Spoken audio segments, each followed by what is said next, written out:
السلام علیکم، آپ دیکھ رہے ہیں بریکنگ بیریئرز میں محمد مالک۔ پہلے خبر آئی، بریکنگ نیوز آئی کہ چیف جسٹس صاحب نے ایک 7 ممبر بینچ بنا دیا ہے اور 6 ججز جو خط لکھتا ہے ہائی کورٹ کے، اور اس پر ہم سن رہے تھے اب کمیشن بن گیا، انکوائری کمیشن بن گیا، جسٹس تصدق جیلانی صاحب اس کو ہیڈ کریں گے۔ پہلی بریکنگ نیوز آئی کہ جی وہ چیف جسٹس نے 184(3) کے تحت سو موٹو کر کے ایک بینچ بنا دیا 7 ممبر۔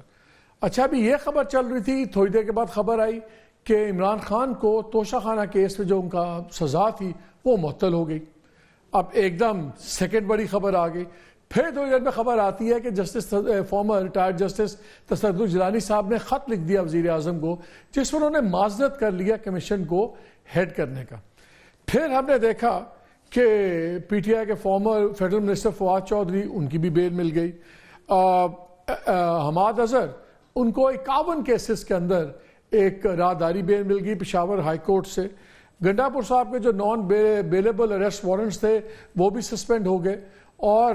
پھر علی ظفر صاحب نے پریس سٹیٹمنٹ بھی دیا کہ اگر کل والے کیس میں بھی بیل ہو جاتی ہے عمران خان کی تو وہ رہا بھی ہو سکتے ہیں۔ تو ہول ڈے ٹوڈے جو تھا، آپ کہہ لیں کہ پی ٹی آئی کو ایک کے بعد اچھی خبر مل رہی تھی۔ پھر جب بینچ آیا تو پہلے تو سب نے ویلکم کیا، پھر پی ٹی آئی کی طرف سے اعتراضات آنے شروع ہو گئے کہ جی یہ فل کورٹ ہونا چاہیے تھا، یہ کم از کم فل کورٹ بیٹھ تھی اور اسی کا بینچ اس سارے کو ایڈریس کرتا۔ اور وہ بات یہاں سے اٹھی، ہمارے ہی ایک پہلے پروگرام میں پچھلے ہفتے بات کرتے ہوئے چودھری اعتزاز احسن صاحب نے کہا تھا کہ بہتر یہ ہے کہ اوپر سے لے کے 9-10 جو ججز ہیں سینئر موسٹ، ان کو لے کے سو موٹو میں کنورٹ کر کے چیف جسٹس اس معاملے کو خود سنیں۔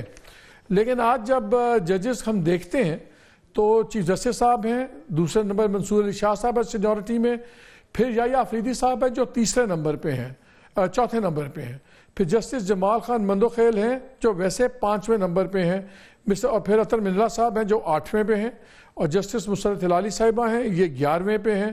اور سب سے جونیئر جج نعیم اختر افغان صاحب ہیں جو 13ویں نمبر پہ، ان کو ہے، بیچ میں کچھ مسنگ ہے۔ لیکن جو سپریم کورٹ کا آرڈر نکلا بینچ فارمیشن کا، اس میں بریکٹ میں لکھا ہوا ہے آل اویلیبل ججز ایٹ پرنسپل سیٹ اسلام آباد، تو شاید اس لیے یہ ججز سینیورٹی وائز نہیں بنے۔ لیکن 2-3 سوال اٹھ کے ہیں، اور جو ان کا بھی ریکیوزل لیٹر تھا تصدق جیلانی صاحب کا، اس میں انہوں نے یہ لکھا وزیر اعظم کو اور اپنی ریزننگ دی۔ انہوں نے کہا جی بہت شکریہ آپ کا، لیکن یہ جو معاملہ ہے جو ججز نے لکھا تھا، یہ چیف جسٹس کو اس کو ہینڈل کرنا چاہیے، اور پیٹریٹ فیملیئرس کا ورڈ یوز کیا جس کا مطلب ہے جو گھر کا میل سربراہ، بڑا سربراہ ہوتا ہے، اس کو ڈیل کرنا چاہیے۔ 2-3 سوال اٹھ کے ہیں اب جن کے جوابات لوگ ڈھونڈ رہے ہیں کہ آج اتنے دنوں کے بعد چیف جسٹس صاحب نے کیا کیا، یہ پہلے سو موٹو کیوں نہیں لیا، اور اگر 7 ممبر بینچ بنے ہیں تو کیا اس لیے بھی 7 ممبر رکھے گئے ہیں کہ صرف اس لیے کہ وہ 7 ممبرز ہیں اسلام آباد میں، یا اس لیے کہ اگر 7 ممبر بینچ کوئی سخت فیصلہ کرتا ہے تو وہ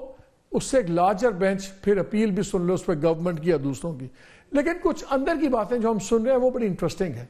جب آخری میٹنگ ہوئی پرائم منسٹر صاحب کی چیف جسٹس صاحب سے، تو اس کے بعد اعظم نذیر تارڑ صاحب جو فیڈرل منسٹر فار لا ہیں، انہوں نے ایک کافی لمبی پریس کانفرنس کی۔ پریس کانفرنس میں ساری باتیں بتائیں کہ ہم ملے، بڑے اچھے ماحول میں بات ہوئی، اور ہم نے ان کو بتایا کہ جی ہم کمیشن بنائیں گے سب کچھ، اور انہوں نے کوئی ذکر نہیں کیا کہ اور کیا باتیں ہوئی۔ جب میٹنگ ختم ہوئی تو اس کے بعد پھر ایک فل کورٹ میٹنگ دوبارہ ہوئی سپریم کورٹ کی، اور اس کے بعد ایک اعلامیہ جاری ہوا، اور وہاں سے کئی باتیں سامنے نکلی۔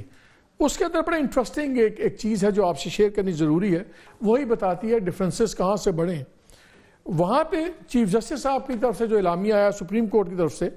اس میں لکھا ہوا ہے کہ جی میٹنگ ہوئی اور پرائم منسٹر صاحب نے فلی انڈورس کیے ویوز، اور سی جے پی نے ایکسپریس کیے، اور سینئر پیونی جج نے، اور پھر وزیر اعظم نے ان کو اشور کیا، and the words is he further assured them کہ وہ تمام وہ اقدام اٹھائیں گے اور یہ انڈیپینڈنٹ جوڈیشری رکھنے کے لیے، انکلوڈنگ بشمول کہ وہ ڈائریکشن ایشو کریں گے ریلیونٹ ڈپارٹمنٹس کو، کہ وہ انیشیٹ کریں گے لیجسلیشن بھی، قانون سازی بھی، جو کہ پیراگراف 53 آف سو موٹو 2017 کی فیض آباد دھرنا ججمنٹ جون سی ہے۔ اور اس کے بعد انہوں نے سپریم کورٹ کا اعلامیہ کہتا ہے کہ ججز نے دوبارہ فل کورٹ میٹنگ کی جس میں چیف جسٹس نے ان کو بریف کیا، لیکن جب وزیر قانون بات کر رہے تھے انہوں نے بالکل ذکر نہیں کیا۔ اب ہم سن یہ رہے ہیں کہ جب یہ معاملہ کابینہ میں اگلے دن اٹھنا تھا، اگلے دن تو نہیں ہوا، کابینہ پوسٹ پون ہو گیا کیبنٹ سیشن میٹنگ، تو جب اس کے بعد کیبنٹ ملی بھی تو اس کے بعد سنا ہے وہاں پہ کافی کچھ باتیں ہوئی، سخت بھی ہوئی، اور اس پہ پھر ایک آفیشیل ریاکشن میں بھی کابینہ نے جو الزامات تھے ججز کے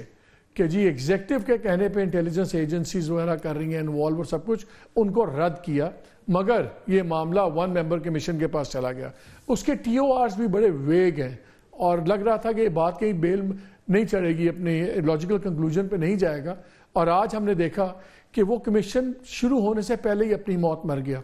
پہلے چیف جسٹس صاحب نے بینچ بنا دیا، اس پہ بحث چل رہی تھی کہ اب تو کمیشن فارغ ہو گیا، اور اگر وہ مروت صاحب کے الفاظ میں یہاں کہہ نہیں سکتا تو